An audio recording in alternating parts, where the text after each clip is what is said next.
నా పేరు సుంకర రమాదేవి. నేను assistant professor of political science. 2008లో నేను భారత రాజ్యాంగము రాజకీయ వ్యవస్థ అనే అంశం మీద ఒక సమగ్రమైనటువంటి పుస్తకాన్ని తీసుకువచ్చాను. ఆ పుస్తకాన్ని ప్రతి సంవత్సరం కూడా అప్డేట్ చేస్తూ కేస్ స్టడీస్, అలాగనే రాజకీయ వ్యవస్థలో వచ్చేటటువంటి మార్పులు, ఎలక్టోరల్ పాలిటిక్స్లో వచ్చినటువంటి మార్పులు అన్నీ చేరుస్తూ ఇప్పటి వరకు 15th ఎడిషన్ అనేటటువంటి తీసుకొచ్చిన, ప్రతి ఇయర్ ఒక ఎడిషన్ తీసుకొస్తున్నా. మిగతా పుస్తకాలకు ఈ పుస్తకానికి ఉన్నటువంటి డిఫరెన్స్ ఏంటంటే, ఏ కేస్ స్టడీస్ కానివ్వండి, ఏదైనా మనకు అమెండ్మెంట్స్ కానివ్వండి, పార్లమెంట్ యాక్ట్స్ కానివ్వండి, రాజ్యాంగానికి సంబంధించి ఏ అంశము పొందుపరచాలి అని పార్లమెంటు లేక ప్రజల నుండి డిమాండ్స్ వచ్చినా ఆ అన్ని అంశాలని ఇందులో పొందుపరుస్తూ ఒక రాజ్యాంగం మీద సమగ్రమైనటువంటి కరదీపికగా ఉండాలి అనేటటువంటి ఆశయంతో గత 15 సంవత్సరాల నుండి నేను పనిచేస్తూ వస్తున్నా. ఇక్కడికి కూడా ఈ ద్వారకుంటకు కూడా సురేంద్రబాబు సార్ ఆధ్వర్యంలో నడుస్తున్నటువంటి సమాచార హక్కు చట్టం అవగాహన సదస్సులో ఇది 3వ సమావేశంలో పాల్గొంటున్నా. సార్తో ఎప్పుడు కూడా నేను కమ్యూనికేట్ చేస్తూ అనేక మంది తెలంగాణ, ఆంధ్రప్రదేశ్, రాయలసీమ 3 ప్రాంతాల నుండి వచ్చేటటువంటి సమాచార హక్కు చట్టం అవగాహన కల్పించే సమావేశాలలో పాల్గొంటూ రాజ్యాంగ అభివృద్ధికి సంబంధించినటువంటి అనేక సమావేశాలలో ఎవరు పిలిచినా అక్కడికి వెళ్ళేసి నాకు తెలిసిన అంశాలను వాళ్ళకు తెలియపరుస్తూ, మనం ఏ మతాన్ని అనుసరించినా, ఏ మత నిబంధనలు పాటించినా భారత ప్రజలందరికీ చెందాలి అనేటటువంటిది ఆ మతం వాళ్ళకు మాత్రమే చెందే అవకాశం ఉంది. ఇక్కడ భారత రాజ్యాంగంలోని నిబంధనలు, భారత రాజ్యాంగంలో ఉన్నటువంటి అనేకమైనటువంటి అంశాలను మన దేశ ప్రజలకు తెలిసినట్లయితే మనందరం కూడా భారత రాజ్యాంగంలో చెప్పబడినట్లుగా స్వేచ్ఛా స్వాతంత్రాలతోటి, సుహృద్భావంతో, సహృదయంగా, జాతీయ ఐక్యతతో, అఖండతతో, స్నేహభావంతో మనందరము వర్ధిల్లవచ్చు అన్నటువంటి భారత రాజ్యాంగ ముఖ్య లక్ష్యాన్ని మనందరము చేరాలనే ఆశయం కల వ్యక్తులతో పనిచేయడం నా అదృష్టంగా భావిస్తూ ఈరోజు భారత రాజ్యాంగాన్ని మనం మళ్ళీ ఒకసారి అవలోకనం చేసుకుందాం.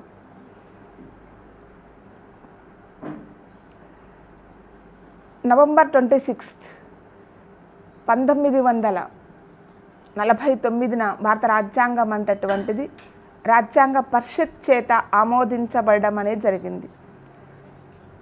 అది 1950 జనవరి 26 నుండి మనందరము అమలులోకి తెచ్చుకున్నాం. నవంబర్ 26 నుండి అనేక అంశాలు ఆ రోజు నుండి అమలులోకి వచ్చినాయి. జాతీయ ప్రాధాన్యత, చారిత్రక ప్రాధాన్యతను ఆధారంగా చేసుకుని మనం జనవరి 26 అనేది డిసైడ్ చేసుకున్నాం. రాజ్యాంగ అమలులోకి రావడానికి పూర్ణ స్వరాజ్ అనే దాన్ని మనం బేస్గా తీసుకొని, అయితే ఇంత భారత రాజ్యాంగము అనేటటువంటిది అనేక రాజ్యాంగాలతో మనం పోల్చి చూసినట్లయితే భారత రాజ్యాంగం అనేది ఒక గొప్ప మహిమాన్వితమైనటువంటి చరిత్రలో చెప్పుకుంటూ ఉంటున్నాం. కాంటెంపరీగా మనకు భారత రాజ్యాంగం మీద అనేకమైనటువంటి పొగడ్తలు, అలాగనే పక్క దేశాలతో, మన చుట్టుపక్కల దేశాలతో పోల్చినట్లయితే ప్రజాస్వామ్య దేశాలు పడిపోవడం, నిరంకుశ ప్రభుత్వాలు ఏర్పడడం, విపరీతమైనటువంటి ద్రవ్యోల్బణ పోకడలను మనం చవిచూస్తూ వస్తున్నాం. ఇలాంటి పరిస్థితులన్నీ అధిగమించి భారతదేశము ప్రజాస్వామ్యయుతంగా ఇప్పటి వరకు కొనసాగుతూ తన యొక్క శక్తి సామర్థ్యాలను మనకు అందిస్తూ ఉన్నటువంటి గొప్ప రాజ్యాంగము భారత రాజ్యాంగము. మరి ఇంట్లో ఎలా మిగతా రాజ్యాంగాలతో మన రాజ్యాంగం నిలబడగలిగింది, ఎలా భారతదేశంలో వచ్చేటటువంటి అనేక సమస్యలను ఛాలెంజ్గా తీసుకుని ఎలా ఎదుర్కోగలుగుతున్నది, అలాగనే భారతదేశంలో ఉన్నటువంటి విభిన్న తెగల, అలాగనే విభిన్న మతాలు, విభిన్న భాషలు, విభిన్న ఆచార వ్యవహారాలతో ఉన్నటువంటి భారతదేశ సమాజంలో ఈ భారత రాజ్యాంగం ఎలా అందరినీ ఒకే తాటి మీద నడిపించగలుగుతుంది, అసలు ఇందులో ఏముంది అనేది మనం పరిశీలిద్దాం. భారత రాజ్యాంగంలో మనం ఏ పుస్తకాన్ని పరిశీలించినా ఆ పుస్తకానికి సంబంధించి ఒక ముందు మాట, ఒక ఫోర్వర్డ్ లేక ప్రియాంబుల్, పీఠిక, ముమ్మడి ఇలాంటి ఏ పదాలతో మనం చూసుకున్నా భారత రాజ్యాంగము మనకు ప్రియాంబుల్ ప్రవేశిక పీఠిక అనేటటువంటిది మనకు అందిస్తూ ఉంది. ఇది మనం మిగతా ఏ పుస్తకాలను తీసుకున్నా ఆ పుస్తకం యొక్క లక్ష్యాన్ని, ఆ పుస్తకము వల్ల ఉపయోగాలను మనకు తెలియచేస్తూ ఉంటుంది. అలాగనే భారత రాజ్యాంగం అనే పుస్తకానికి సంబంధించి మనకు ప్రియాంబుల్ ప్రవేశిక పీఠిక అనేటటువంటిది తెలియచేస్తూ ఉంది. ప్రవేశిక ఏం తెలియచేస్తూ ఉంది, ప్రవేశిక తర్వాత వచ్చేటటువంటి భారత రాజ్యాంగము ఏ లక్ష్యాల కోసం రాయబడింది, అందులో ఉన్న అంశాలు ఏంటి అనే అంశాలను మనకు ప్రవేశిక అంటే ఒక పుస్తకం యొక్క సారాంశము ప్రవేశికలో ఉంటుంది, ముందు మాటలో ఉంటుంది, లక్ష్యాలు ముందు మాటలో ఉంటాయి. అలా మనకు భారత రాజ్యాంగం యొక్క ముందు మాటను ప్రియాంబుల్ ప్రవేశిక పీఠిక అంటూ ఉంటాం. ఈ ప్రవేశికలో మనకు ఏం కనిపిస్తుంది, ఈ ప్రవేశిక యొక్క గొప్పతనం ఏంటి? ఈ ప్రవేశిక మనకు with the people of India, భారతదేశ ప్రజలమైన మేము అనేటటువంటి వాక్యంతో స్టార్ట్ అవుతుంది, ప్రారంభమవుతుంది. భారతదేశ ప్రజలమైన మేము. చూడండి ఇది ఎంత చక్కగా ఈ వర్డ్ కంపోజిషన్లోనే ప్రజలకు ప్రాధాన్యత ఇచ్చిండ్రు. మనము ఏ లక్ష్యాల కోసం మనం పనిచేయాలి, ప్రజల యొక్క సుఖశాంతుల కోసం, ప్రజల యొక్క సౌభాగ్యం కోసం, ప్రజలు సంక్షేమంగా ఉండాలనేటటువంటి దాన్ని ఆధారంగా చేసుకొని with the people of India, భారతదేశ ప్రజలము అనేటటువంటిది ఉంది. మనకు రాజ్యాంగ పరిషత్తులో ఈ ఫస్ట్ వర్డ్ గురించి అనేకమైనటువంటి చర్చలు జరిగినాయి.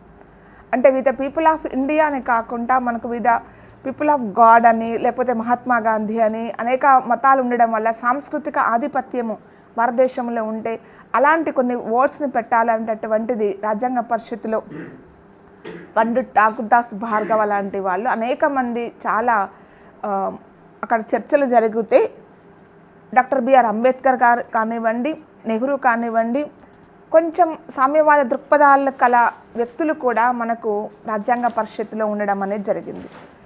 భారతదేశం సాంస్కృతిక ఆధిపత్యం ఉంది, అలాగనే మనకు అనేక ఇతర దేశాలతో ఉన్నటువంటి సాంగత్యము, అలాగే పాశ్చాత్య దృక్పథం వల్ల ఏర్పడినటువంటి సామ్యవాద భావాలు కూడా పుణికిపుచ్చుకున్నటువంటి వ్యక్తులము. భారతదేశంలో ఉన్నటువంటి కుల మత ఆచార వ్యవహారాలు, భావనలు, ఆధిపత్య పోకడలను అధిగమించాలి అనే ఉద్దేశం కల వ్యక్తులు కూడా అంతేమంది ఉన్నాం. కాబట్టి రాజ్యాంగ పరిషత్తులో అనేక చర్చల తర్వాత with the people of India అని పెట్టి భారతదేశ ప్రజలమైన మేము భారతదేశాన్ని సర్వసత్తాక సామ్యవాద లౌకిక ప్రజాస్వామ్య గణతంత్ర రాజ్యంగా నిర్మించుకోవడానికి పౌరులందరికీ సాంఘిక ఆర్థిక రాజకీయ దృక్పథాన్ని ఇట్లా మనకు ప్రవేశిక స్టార్ట్ అవుతుంది. చివరికి మధ్యలో జాతీయ ఐక్యత, అఖండత అని మనం కల్పించుకుంటూ, అలాగనే సేవా దృక్పథము, అలాగనే మనకు రాజకీయ ఆలోచనలు, న్యాయము, ధర్మము, ఇవన్నీ 11 ఆదర్శ పదాలను 11 ఆదర్శాలను చెప్తూ ప్రవేశిక అనేటటువంటిది మాకు మేము 1949 నవంబర్ 26న మాకు మేము సమర్పించుకుంటున్నాము అనే పదంతో, అనే వాక్యాలతో ముగుస్తుంది. First with the people of India అని, చివరికి మాకు మేము సమర్పించుకుంటున్నాము. ఈ 2 పదాల వల్ల భారత రాజ్యాంగంలో అంతిమంగా ప్రజలకే సార్వభౌమాధికారం ఉంది అనే అంశాన్ని వాళ్ళు గట్టిగా స్ఫుటంగా చెప్పడం అనేటటువంటి జరిగింది.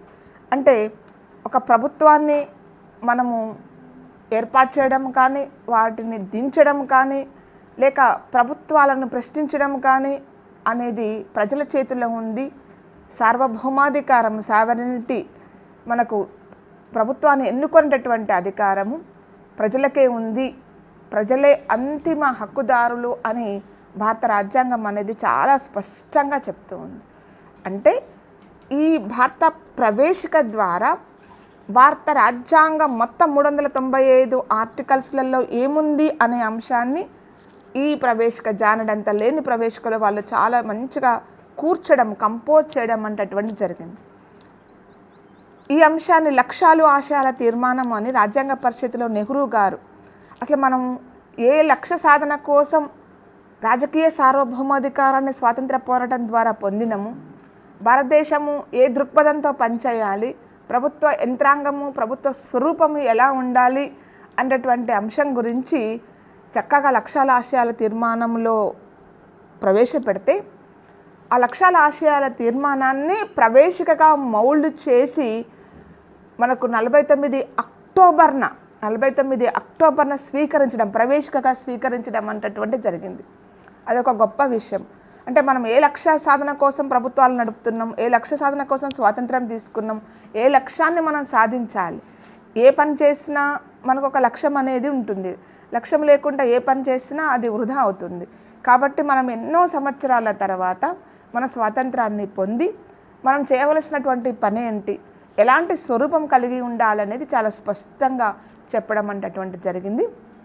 కాబట్టి ఆ లక్ష్య సాధన కోసమే మనం కొన్ని అంశాల యందు వైఫల్యం చెందినట్లుగా భావిస్తున్నప్పటికీ అది పూర్తి వైఫల్యం కాకుండా మనము ఒక ఛాలెంజెస్ లాగా స్వీకరించి మనం 76 సంవత్సరాల కూడా చక్కగా మన రాజ్యాంగం వర్ధిల్లగలుగుతుంది అంటే మన రాజ్యాంగ నిర్మాతలు మనకు అందించినటువంటి తాత్వికత అన్నటువంటిది మనకు రాజ్యాంగంలో కనిపిస్తూ వస్తుంది.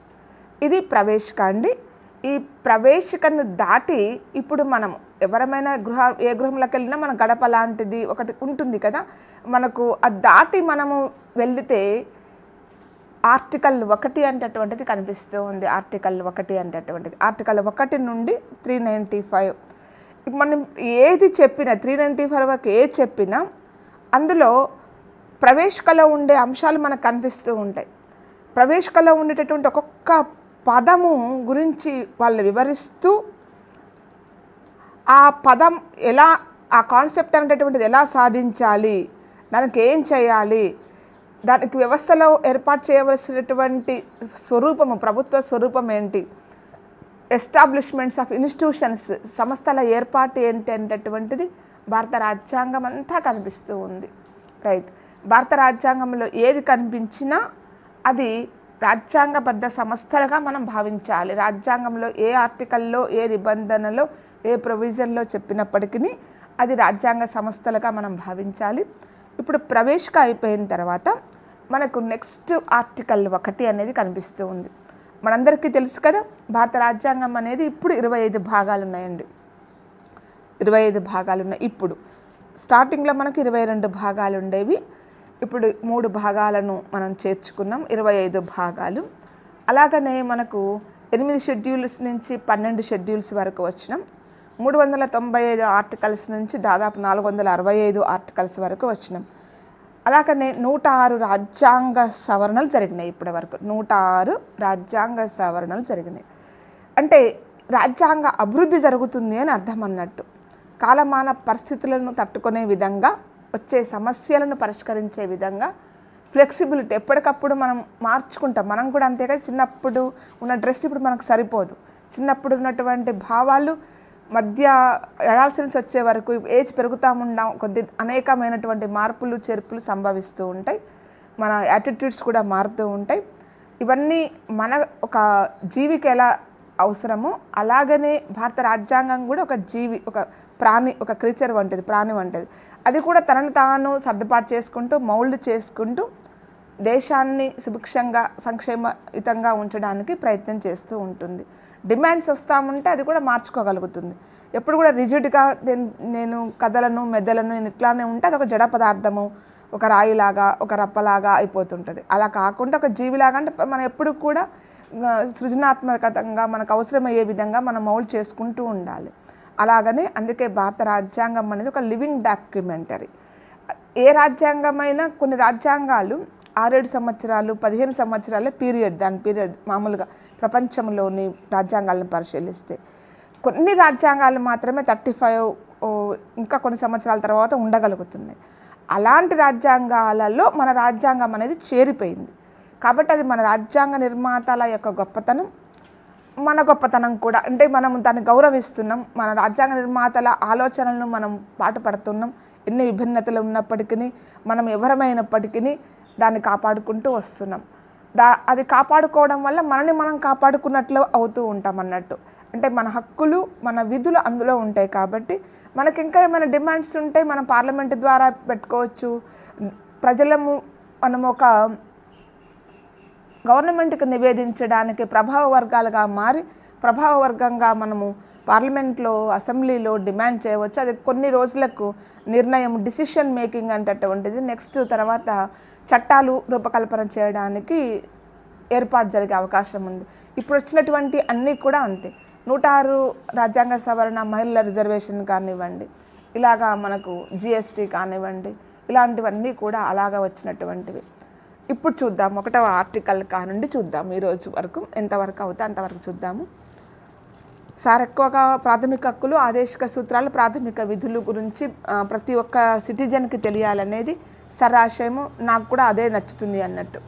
అంటే మనము మిగతా అన్ని అంశాల కంటే, ఇన్స్టిట్యూషన్స్ కంటే మనకు మన హక్కులు, మన విధులు, అలాగనే రాజ్యం నుంచి మనం ఏం కోరుకుంటున్నాం, రాజ్యం అనేది ఏం చేయగలుగుతుంది. మనం ఎన్నో కోరుకోవచ్చు, అన్నీ చేయలేదు కదా. మన పిల్లలు కూడా ఎన్నో కోరుకుంటారు, కానీ మనం అన్నీ కూడా ప్రొవైడ్ చేయలేము. అలాగనే ఏంటి అనేటటువంటి ఈ 3 చాప్టర్స్లలో దాగి ఉంటాయి అసలు. కాబట్టి ఇవి ప్రతి ఒక్క పౌరుడికి తెలియాలి అనేటటువంటి, ప్రతి ఒక్క సిటిజన్కి తెలిసినట్లయితే వాళ్ళు తమ జీవితంలో ఏమైనా ప్రాబ్లమ్స్ వచ్చినప్పుడు, ఛాలెంజెస్ వచ్చినప్పుడు అవి వాళ్ళు దాంతో యూజ్ చేసుకొని వాళ్ళు అప్లై చేసుకుంటూ వాళ్ళ జీవితాన్ని మంచిగా సుఖశాంతులతో గడపవచ్చు అనేటటువంటిది భారత రాజ్యాంగం యొక్క లక్ష్యం. చూద్దాం ఆర్టికల్ 1 అనేటటువంటిది. మనకు ఆర్టికల్ 1లో ఏం కనిపిస్తుంది? First Bharat that is India అని కనిపిస్తుంది. ఇండియా దట్ ఈజ్ భారత్ అని కనిపిస్తుంది. చూడండి, ఇప్పుడు నేను 2 సెంటెన్సులు చెప్పాను. 2 సెంటెన్సులు, ఒకటి ఇంగ్లీష్ వెర్షన్లో ఒకలాగా ఉంటుంది, హిందీ వెర్షన్లో ఒకలాగా ఉంటుంది. రెండింటి అర్థం కూడా ఒకటే. ఈ మధ్యలో మనకి ఈ డిమాండ్ అనేది గత 1 year బ్యాక్ చాలా డిమాండ్ ఈ విషయం మీద, భారత్ అంట ఇండియాని భారత్గా మారుస్తారంట అనేది ఒక పేపర్ న్యూస్ వీళ్ళు బాగా పబ్లిసిటీకి తీసుకురావడం అనేటటువంటి జరిగింది. అసలు ఈ అంశం గురించి ఆర్టికల్ 1లోనే మనకు ఉంటుంది అన్నట్టు. ఇండియా దట్ ఈజ్ భారత్ అన్నటువంటిది. నెక్స్ట్ వాక్యంలో యూనియన్ ఆఫ్ స్టేట్స్ అనేది కనిపిస్తుంది. యూనియన్, ఇక్కడ ఫెడరల్ అనే పదాన్ని వాళ్ళు పెట్టలేదు. యూనిటరీ అనేది పదం మనకు కనిపించట్లేదు. యూనియన్ అనే పదం మనకు కనిపిస్తుంది. యూనియన్, సమ్మేళనము అనే వర్డ్ కనిపిస్తుంది. దీన్ని ఆధారంగా చేసుకొని మనం మన రాజ్యాంగాన్ని, మన దేశాన్ని, మన దేశ భౌగోళిక నిర్మాణాన్ని, దేశంలో అప్పుడప్పుడు మేము కొన్ని రాష్ట్రాలు విడిపోతాము అని భాషా ప్రాతిపదిక కానివ్వండి, ఇంకా అనేక ప్రాతిపదికలుగా వాళ్ళు కొంతమంది డిమాండ్స్, తమిళనాడు, ద్రవిడనాడు, ఖలిస్తాన్, ఇలాంటి కొన్ని మనకు అప్పుడప్పుడు వినిపిస్తూ ఉంటాయి. ఇవన్నిటినీ మనం తట్టుకొని నిలబడగలమంటే అది ఒక్క ఆర్టికల్, 1వ article. India that is Bharat. India అనే దాన్ని మనము భారత్ ఎగ్జాంపుల్, ఇండియా అనేది భారత్ అనేది ఎగ్జాంపుల్గా భారత్ అనే పదాన్ని తీసుకున్నాం. అంటే ఏది ముందు అనేటటువంటి చాలామంది అంటూ ఉంటారు, అట్లా ఎన్నో రకాలుగా వ్యాఖ్యానించుకుంటూ ఉంటారు. కానీ ఆ ఇండియా అంటే భారత్ అనే దాని అర్థం. ఇండియా అంటే ఏం లేదు, భారత్ అనేది. మనకు ఇండియా అనేది ఇంకా మనకు తెలుసు కదా, చాలా సింధు అనే దగ్గర నుంచి మనని వాళ్ళు పిలవడం, గ్రీక్ దేశస్తులు పిలవడం, ఇండస్, ఇట్లా రకరకాలుగా వచ్చింది. అది చారిత్రకత, రైట్. అలాగనే మనకు ఈ 2 పదాలలో ఏ పదాన్ని ఉపయోగించినా ఏం కాదు అని సుప్రీంకోర్టు చెప్పడం అనేటువంటి జరిగింది. మనం దాన్నే నమ్మాలి. మనం మళ్ళీ దాని గురించి బాగా డిబేట్కి వెళ్తే ఇక్కడే 1 hour అయిపోతుంది ఇండియా అనే భారత్ గురించి. మళ్ళీ అలా కాకుండా కొన్ని పార్టీల యొక్క స్వభావాన్ని బట్టి అప్పుడప్పుడు ఇవి తెర మీదకి వస్తున్నాయి. ముఖ్యంగా మనకు విదేశస్తులు వచ్చినటువంటి G20 సమావేశంలో భారత్ అనే ఒక నేమ్ ప్లేట్ పెట్టుకోవడము, ద్రౌపది ముర్ము రాష్ట్రపతి ముందు, అలాంటప్పుడు డిమాండ్ వచ్చింది. దాని ఏదో చట్ట సవరణ చేస్తారు మొత్తం భారతదేశం అంటే మనకు ఇప్పుడు నేను తక్కువ ఏమన్నాను, ఇమీడియట్గా భారతదేశం అన్నా. మనం చెప్పేటప్పుడు లెసన్ చెప్పేటప్పుడు ఇండియా అంటూ ఉంటాం, కానీ మనం సాధారణంగా మాట్లాడేటప్పుడు మనది భారతదేశము అని మనకందరికీ బాగా అలవాటు చారిత్రకంగా. అలాగా మనకు ఇలాంటి ఎందుకు అంటే మనందరము భారతదేశం అనేటటువంటిది ఎలా వచ్చింది అనేది మనకు బాగా జీర్ణించుకొని ఉన్నాము. ఇండియా అనేది విదేశస్తులకు అనుకూలంగా ఉంది అనేది ఇట్లా రకరకాలుగా మనకు అనిపిస్తూ ఉంటే అది లౌకిక దృక్పథం కలిగి ఉందని కొద్దిమంది ఇట్లా రకరకాలుగా ఉన్నాయి. వేరే డిబేట్. ఆ డిబేట్లకు వెళ్ళకుండా నెక్స్ట్ మనం యూనియన్ ఆఫ్ ది స్టేట్స్ దగ్గరికి వెళ్దాం. అయితే ఇండియా దట్ ఈజ్ భారత్ అని ఇంగ్లీష్లో ఉంటే భారత్ దట్ ఈజ్ ఇండియా అని మనకు హిందీలో కనిపిస్తుంది. 2 భాషలని దేన్నైనా తీసుకోవచ్చు అనేది మనకు రాజ్యాంగంలోనే ఉంది. అయితే జాతీయ భాష ఏదీ లేదు, మళ్ళీ అది కూడా మీరు గమనించాలి. జాతీయ భాషగా ఏది భారత రాజ్యాంగం లేదు. కేంద్ర అధికార భాషగానే హిందీ ఉంది, కానీ జాతీయ భాష అనే పదం రాజ్యాంగంలో లేదు.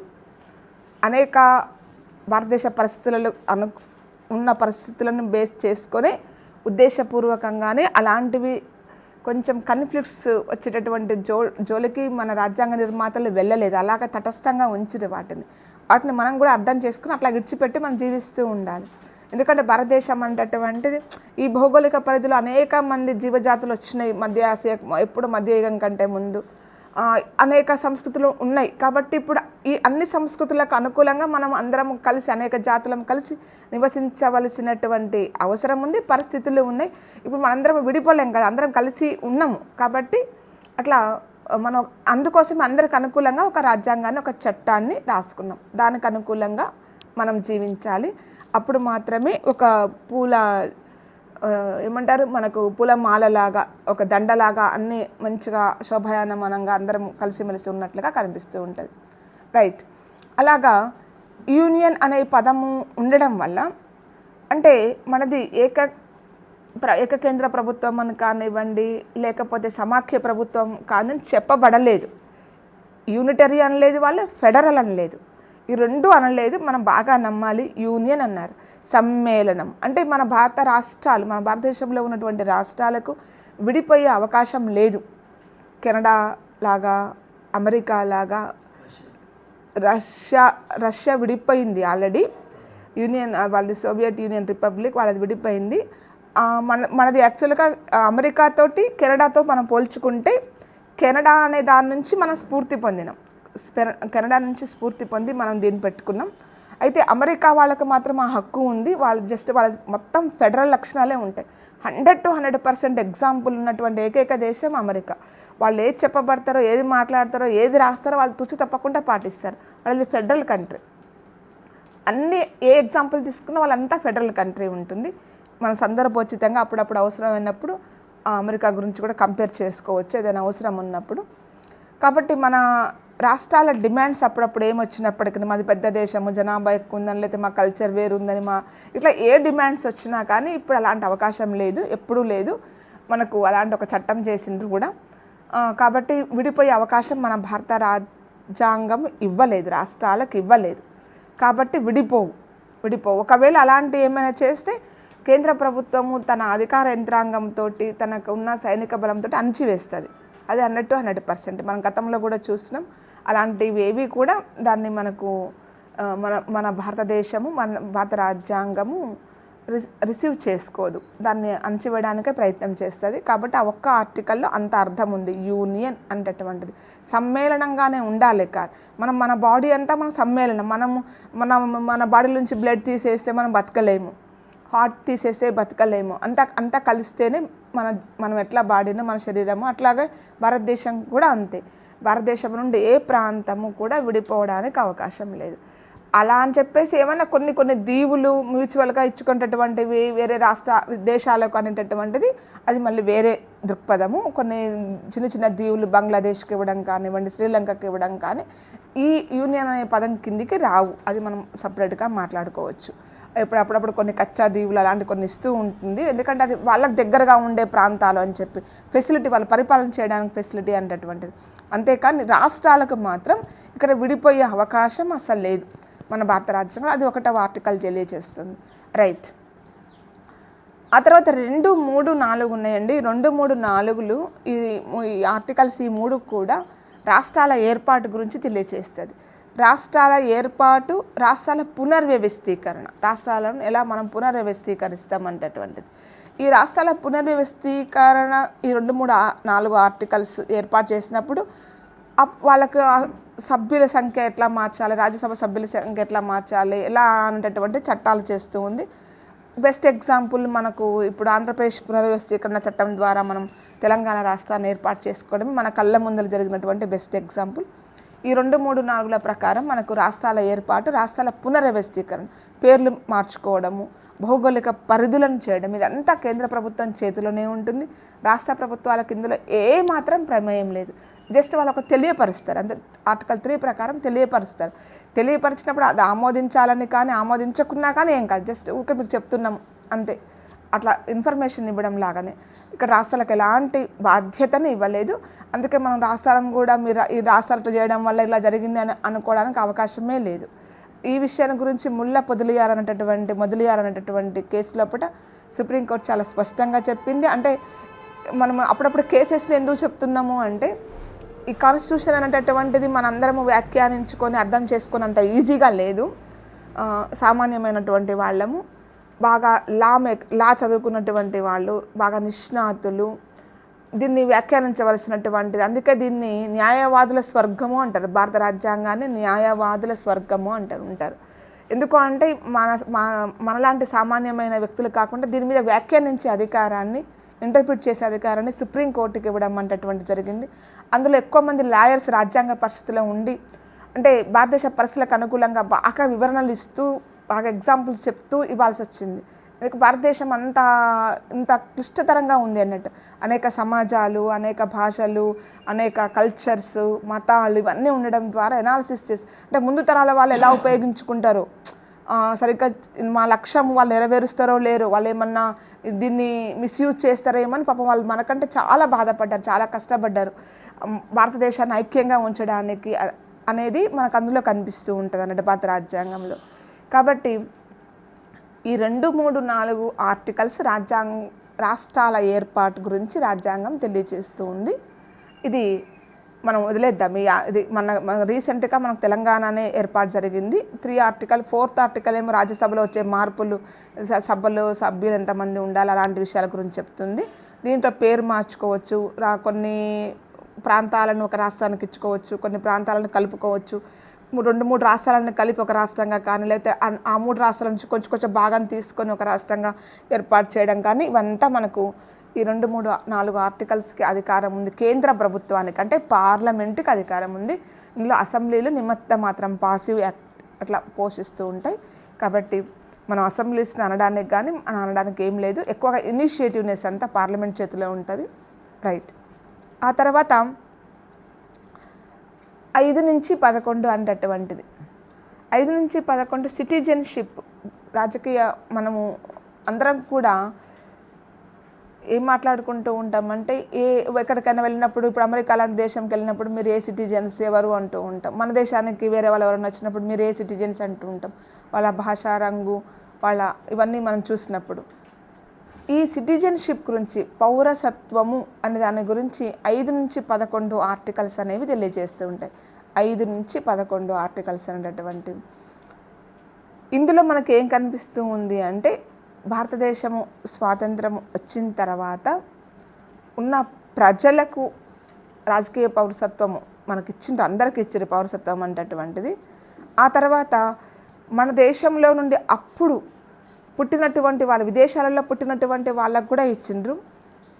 మన దేశంలో ఉన్నటువంటి పిల్లల తల్లిదండ్రులు మన దేశ వాసులైతే వాళ్ళకు కూడా, మూలవాసులు మన దేశ వాసులైతే వాళ్ళకు కూడా పౌరసత్వం ఇచ్చారు. ఎందుకంటే ఒక తరం ముందు వేరే దేశంలో పోయి ఉండవచ్చు, కానీ అలాంటి వాళ్ళకు కూడా మనకి ఇవ్వాలి కదా, మన దేశస్తులు, మూలవాసులు. కాబట్టి వాళ్ళ పౌరసత్వ నిబంధనల గురించి, అలాగనే మనకు పాకిస్తాన్ అనేది డివైడ్ చేసుకున్నాం కదా. మనం డివైడ్ చేసుకున్నప్పుడు పాకిస్తాన్ వాళ్ళకు ఉండేటటువంటివి, పాకిస్తాన్ నుండి మన దేశానికి వచ్చినటువంటి వాళ్ళు, మన దేశం నుండి అక్కడికి పోయినటువంటి వాళ్ళు, తదనంతరంలో వచ్చినటువంటి మార్పులు చేర్పులకు అనుకూలంగా వాళ్ళకు కూడా కొన్ని నిబంధనలను ఏర్పాటు చేసుకోవడం అనేటటువంటిది జరిగింది. ఇటీవల కాలంలో మనకు పౌరసత్వ సవరణ చట్టం అనేటటువంటిది మనకు రీసెంట్గా 3 ఇయర్స్ బ్యాక్ మోదీ గవర్నమెంట్ వాళ్ళు చేసినప్పుడు, సెకండ్ గవర్నమెంట్ చేసినప్పుడు మనకు పౌరసత్వ సవరణ చట్టం అనేది 2019లో వచ్చింది. ఆ 19లో వచ్చినప్పుడు కొంచెం మనందరికీ ఆ విషయం మీద ఎక్కువ ఫోకస్ అనేది ఏర్పడింది. దాంట్లో మనకి ఏం కనిపిస్తూ ఉంది అంటే, ఒక ముస్లింలకు తప్ప మిగతా వాళ్ళందరికీ కూడా, 5 దేశాల నుంచి వచ్చినటువంటి వాళ్ళందరికీ కూడా పౌరసత్వం కల్పిస్తూ చట్టం చేయడం అనేటటువంటి చూస్తూ వస్తున్నాం. అయితే మత ప్రాతిపదికగా రాజ్యాంగంలో ఎక్కడా చెప్పలేదు అనేది కొద్దిమంది విమర్శ. అది మనం ఆ జోలికి కూడా వెళ్ళొద్దు. అది అనేక అంశాలను వాళ్ళు కూడా తీసుకొని చేయడం అనేటటువంటి చూస్తూ వస్తున్నాం. అంటే ఇబ్బందులు పడుతున్నారు కదా ఇతర దేశాలలో, కాబట్టి వాళ్ళకు చట్టాన్ని అనుకూలంగా చేస్తే మంచిగా ఉంటుంది కదా అనుకున్నాం. అది కూడా మళ్ళీ అలాంటి అంశాలు వెళ్తే మళ్ళీ అక్కడ కూడా 1 అవర్ డిబేట్ అవుతుంది. అది ఎప్పుడైనా ఒక్కొక్క స్పెషల్గా ఒక 1 అవర్ 2 అవర్స్ ఎప్పుడైనా స్పెషల్గా చెప్పుకుంటే అలాంటి డిబేట్స్ బాగుంటుంది. అది మనం ఈ 11 వరకు అలాగే కనిపిస్తుందండి. మెయిన్గా 2019లో వచ్చినటువంటిదే ఒక్క విమర్శ, మత ప్రాతిపదికగా ఎలా పౌరసత్వాన్ని ఇస్తారు అనేటటువంటిది. రైట్, అంటే మీకు సూచాయిగా తెలియాలి కాబట్టి, ఎందుకు అంత పెద్ద ఇన్సిడెంట్స్ జరిగినాయి, అంత పెద్ద ఎందుకు అట్లా అనేది జరిగిందంటే ఈ కారణంగా జరిగింది. రైట్, ఆ తర్వాత మనకు ఇప్పుడు ప్రాథమిక హక్కులు స్టార్ట్ కాబోతుంది. దీని 3వ భాగం. ఇప్పుడు మనం 2 భాగాల గురించి బ్రీఫ్గా చెప్పుకోవడం అనేది జరిగింది. ఇది 3వ భాగం. ఈ 3వ భాగంలో ప్రాథమిక హక్కులు, ఫండమెంటల్ రైట్స్ అంటూ ఉన్నాం. ఈ ఫండమెంటల్ రైట్స్ 12 నుండి 35, 12 to 35 ఆర్టికల్స్ ఉన్నాయి. 12 నుండి 35 వరకు ఆర్టికల్స్లలో మనకు ప్రాథమిక హక్కుల గురించి చెప్పడం అనేటటువంటి జరిగింది. 12 నుండి 35. ఈ 12 నుండి 35 వరకు ఉన్నటువంటి ఆర్టికల్స్, ఈ ప్రాథమిక హక్కులు ఏమిటి?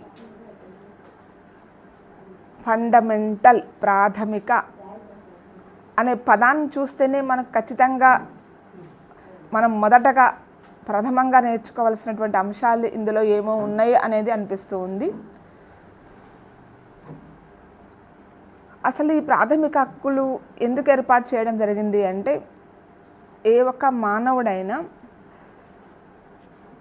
ఏ హక్కులు లేకుంటే సర్వతాముఖ అభివృద్ధి చెందలేడు, ఆల్రౌండ్ డెవలప్మెంట్ చెందలేడు, సంతోషంగా జీవించలేడు. అలాంటి అన్ని హక్కుల్ని అందులో పొందుపరచడం అనేటటువంటి జరిగింది. ఈ ప్రాథమిక హక్కుల్ని మనం అమెరికా దేశం నుండి, అలాగనే ఎప్పటి నుంచి వస్తున్నటువంటి డిమాండ్స్ 1215లోనే మనకు బ్రిటిష్ దేశంలో, అలాగనే 1949లో మానవ హక్కుల ప్రకటన UNOలో, ఇవన్నీ మనకు ప్రేరితాలే. రష్యా దేశం కానివ్వండి, ఇలా అనేక దేశాలలో వస్తున్నటువంటి స్వాతంత్ర విజయోత్సవాలు, అలాగనే భారతదేశంలో వాటన్నిటి యొక్క సారాంశాన్ని తీసుకుంటే మనందరం కూడా అన్ని హక్కుల్ని అనుభవిస్తూ హాయిగా జీవించవచ్చు అనేటటువంటిది మన రాజ్యాంగ నిర్మాతల యొక్క దృక్పథం కూడా. రాజ్యాంగ నిర్మాతలు చాలా మనకు కనిపిస్తూ ఉన్నారు కదా, చాలామంది మనకు తెలిసిన వాళ్ళే కనిపిస్తూ ఉంటారు. మనం బాగా అప్పుడప్పుడు వింటూ ఉంటాం. నెహ్రూ, రాజేంద్ర ప్రసాద్, వల్లభాయ్ పటేల్, అలాగనే సరోజినీ నాయుడు, ఇలాగా మనకు ఎంతోమంది కనిపిస్తూ ఉంటారు కదా.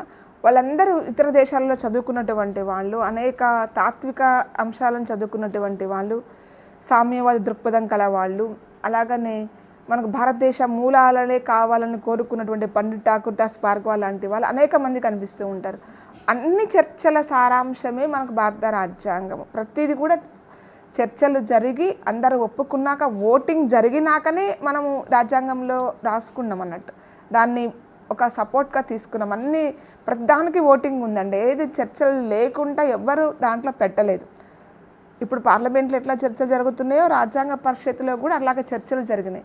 అందరూ ఒప్పుకున్నాకనే, ఓటింగ్ పెట్టినాకనే, ఇప్పటిలాగానే రీడింగ్స్, ఇప్పుడు ఏదైతే చట్టం చేయాలంటే అది 3 రీడింగులు చేయాలి. అప్పుడు కూడా 3 రీడింగులు చేసినాకనే రాజ్యాంగం లాగా మనం ఆమోదించుకోవడం అనేది జరిగింది. ప్రతి అంశం కూడా అంతే. ఊరికూరికే ఏది పెట్టలేదు, ఊరికూరికే ఏది ఆమోదించడం అనేది జరగలేదు. అన్ని వర్గాల వాళ్ళు ఉన్నారు. అందరినీ ఒప్పించిన తర్వాతనే, ఓటింగ్ పెట్టిన తర్వాతనే చేయడం అనేటటువంటి జరిగింది. అందుకే అంబేద్కర్ గారిని ఆధునిక మనువు, రాజ్యాంగ పితామహుడు అంటారు అన్నట్టు. అట్లా అన్ని చర్చలను ఆయన సైంటిఫిక్ నేచర్ తోటి ఎట్లా చూపించగలిగిండు. ఇది పెడితే ఏమవుతుంది, ఇది పెడితే ఏమవుతుంది, భారతదేశ సమస్యలు ఏంటి, భారతదేశంలో ఉన్న వాళ్ళము ఎవరము, ఏ ఆలోచనలతో, ఇవన్నీ చాలా చర్చల తర్వాత ఒక్కొక్క అంశం మీద 2-3 రోజులు కూడా జరిగినాయి. అంటే చూడండి, అంత మేధావులు ఒక అంశాన్ని 3 రోజులకు కూడా తెగకొట్టలేకపోతున్నారు అన్నట్టు.